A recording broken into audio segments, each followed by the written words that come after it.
ஸ்ரீ குருவாயூரப்பன் திருவடிகளே சரணம். இன்னைக்கு இந்த தசகத்தோட 8வது ஸ்லோகத்தை பார்க்கலாம். முதல்ல வார்த்தைகளை பிரித்து சொல்லலாம், பிறகு ஒவ்வொரு வரியும் சேர்த்து சொல்லலாம். பிரவாளதாம்ரம் கிமிதம் பதம் க்ஷதம். பிரவாளதாம்ரம் கிமிதம் பதம் க்ஷதம். சரோஜரம் யௌனுகரௌ விரோஜிதௌ.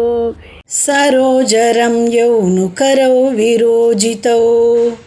இதி பிரசர்பத் கருணாதரங்கிதாः.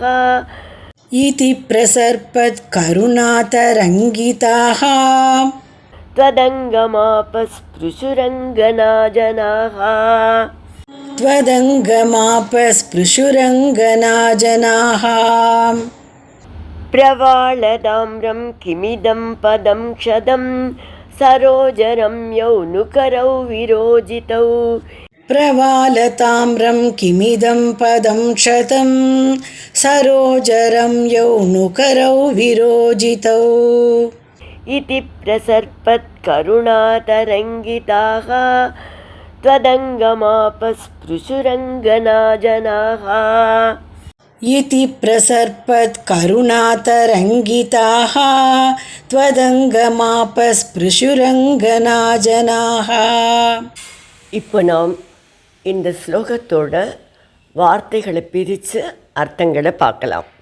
பிரவாளதாம்ரம், இளந்தளிர் போலவும் பவழம் போலவும் சிவந்ததாக இருக்கிற இதம் பதம், இந்த அழகான காலடி. க்ஷதம் கிம், காயமடைஞ்சிடுத்தா. சரோஜ ரம்யௌ கரவ், தாமரப்பூ போன்ற இந்த அழகான கரங்கள்.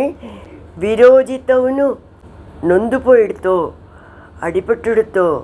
இதி பிரசர்பது, என்று பெருகி வருகின்ற கருணா தரங்கிதாக, கருணை அலை வீசும் மனத்தவர்களான அங்கனாஜனாக, கோபிகைகள். த்வதங்கம், உன்னுடைய அங்கங்களையெல்லாம்.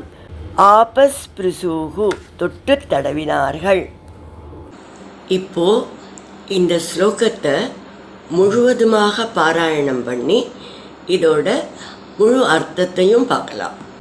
பிரவாளதாம்ரம் கிமிதம் பதம் க்ஷதம்.